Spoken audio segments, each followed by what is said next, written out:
सबसे पहले राष्ट्रीय अध्यक्ष लोकदल हमारे साथी पूर्व एमएलसी सुनील सिंह जी का बहुत बहुत धन्यवाद देते हैं कि उनका साथ हमें मिल रहा है। उनके समर्थक सहयोगी इस लोकतंत्र को बचाने की जो लड़ाई है उसमें हमारा समाजवादियों का पूरा साथ देंगे, गठबंधन का साथ देंगे, इंडिया गठबंधन का साथ देंगे। इसके लिए मैं सुनील सिंह जी का और उनके सभी सहयोगी समर्थकों का बहुत बहुत धन्यवाद और आभार व्यक्त करता हूं। साथ ही साथ बड़ी संख्या में समाजवादी पार्टी में जो शामिल हो रहे हैं लोग दूर दूर से चल कर के आए हैं। हालांकि कन्नौज के सब लोग हैं, लेकिन इनका संपर्क और जिलों में भी है, आसपास की, हरदोई हो, मैनपुरी हो, औरैया हो, उन्नाव हो और आसपास के सभी जिलों में, फरक्काबाद, एटा से लेकर के सब जगह ये लोग सहयोग करेंगे। एक एक साथी जो आज समाजवादी पार्टी में शामिल हो रहा है, मैं उन सब का स्वागत करता हूं, धन्यवाद देता हूं और बधाई देता हूं कि मैं उम्मीद करता हूं कि आने वाले समय में मतदान के साथ साथ सावधान रहने का भी काम करेंगे। मतदान तो करेंगे, लेकिन सावधान भी रहेंगे भारतीय जनता पार्टी से। भारतीय जनता पार्टी हारेगी तो लोकतंत्र बचेगा। भारतीय जनता पार्टी हारेगी तो बाबा साहब भीमराव अम्बेडकर जी का दिया हुआ संविधान बचेगा। भारतीय जनता पार्टी हारेगी तो नौकरी मिलेंगी। भारतीय जनता पार्टी हारेगी तो हमारे किसानों का सम्मान होगा, किसानों को एमएसपी मिलने का काम होगा। इसलिए मैं इस मौके पर, जब देश की निगाहें उत्तर प्रदेश पे हैं, उस समय लोकदल हमारा सहयोग कर रहा है, इससे अच्छा काम और कोई नहीं हो सकता है। मैं लोकदल का एक बार फिर धन्यवाद देता हूं, बधाई देता हूं। यहां जितने साथी बैठे हैं, बहुत पुराना संपर्क रहा है। सुनील सिंह जी के पिताजी से भी बहुत गहरे संबंध नेताजी के रहे। एक परिवार की तरह दोनों लोग थे। और जो पुराने लोग हैं, पत्रकार हमारे साथी या मंच पे हमारे साथ जो बैठे हैं, वो जानते होंगे कि सुनील सिंह जी के पिताजी के साथ और उनके परिवार से कितने गहरे संबंध समाजवादी और नेताजी के थे। उस समय जो संघर्ष था, दोनों ने मिलकर के उस समय की जो सरकारें थी उनसे मुकाबला करने का काम किया था। अभी जैसा कि बताया कि चौधरी साहब जी का भी बहुत साथ रहा। हमारे बगल में बैठे राजेंद्र चौधरी जी बता रहे थे कि दोनों लोग, सुनील सिंह जी के पिताजी और वो, एक साथ चुनाव लड़े थे 1974 में। और 1974 ऐसी गिनती है, उसी उम्र के हमारे चौधरी साहब। तो कब 74 और कब 74 के हो गए, ये बहुत पुराना संबंध है। क्योंकि देश में किसानों को हक दिलाने के लिए चौधरी चरण सिंह जी से बड़ा नेता कोई नहीं रहा। अगर कोई सबसे पहले किसान और गरीब और मजदूर और गांव में रहने वालों की आवाज उठाने का काम किया, उनके हक और सम्मान के लिए संघर्ष करने का काम किया, तो वो चौधरी चरण सिंह जी।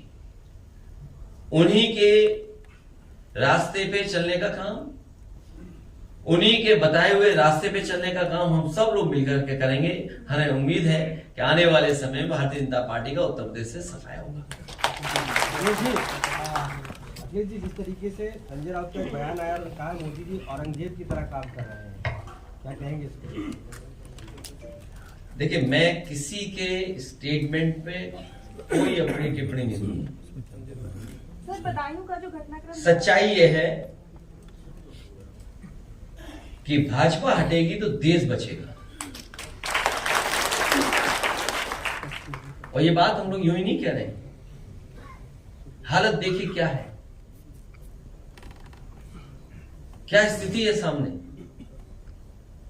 इसलिए देश बचाने के लिए भाजपा हटे, तभी देश बचेगा। सर, राहुल गांधी ने प्रेस कॉन्फ्रेंस करके कहा है कि उनके बैंक अकाउंट फ्रीज कर दिए गए और चुनाव लड़ने तक के लिए पैसा नहीं है। भारतीय जनता पार्टी और भी कुछ कर सकती है। इसीलिए मैंने कहा मतदान और सावधान दोनों करना पड़ेगा। मतदान तो करना ही पड़ेगा, लेकिन मतदान तक हम सबको सावधान रहना पड़ेगा, क्योंकि हमें अपने बूथ की भी रक्षा करनी है। तो ये जितने हमारे साथी आए हैं, हम इन साथियों को इसीलिए सावधान कर रहे हैं कि मतदान तो करेंगे, लेकिन सावधान भी रहें और बूथ की रक्षा करें। अगर बूथ की रक्षा नहीं की तो भारतीय जनता पार्टी का मुकाबला हम लोग नहीं कर पाएंगे। तो ये जो अकाउंट सीज हो रहे हैं, वो इसलिए सीज हो रहे हैं क्योंकि चंदा चोरी में सबसे आगे भारतीय जनता पार्टी है। चंदा भी एक अच्छा शब्द है, लेकिन वो तो वसूली है, वसूली में सबसे आगे। भारतीय जनता पार्टी ने जो वसूली की है चंदा के नाम पर, वो सबने जान ली और सबने वो आंकड़े देख लिए। क्या कोई कल्पना कर सकता है कि एक कंपनी 1000 करोड़ रुपए दे, कोई कंपनी 500 करोड़ रुपए दे, कोई कंपनी 400 करोड़ रुपए दे? और जिस तरह की स्टोरीज उसके पीछे आ रही हैं कि ईडी में इनकम टैक्स पहुंची, उसके इतने दिनों बाद भुगतान हो गया। और कमाल तो तब हुआ जब वैक्सीन का प्रचार भारतीय जनता पार्टी कर रही थी। इस देश की भोली भाली जनता को पता ही नहीं था कि वैक्सीन वालों से भी ये चंदा ले लेंगे, वैक्सीन वालों से भी वसूल लेंगे पैसा। इकलौते ही हैं जो जिन्होंने वैक्सीन नहीं लगाई। अब तो नहीं बोल रही भारतीय जनता पार्टी की वैक्सीन लगवाओ, इसलिए नहीं बोल रहे क्योंकि उन्हें पता है कि देश की जनता जान गई है कि वैक्सीन वालों से भी इन्होंने पैसा वसूला। आप तो जानते हैं वसूला गया कि नहीं वसूला गया। तो ये अकाउंट सीज होना या इस तरह की घटना होना, इसलिए बहुत सावधान रहना पड़ेगा हम सबको मिलकर के।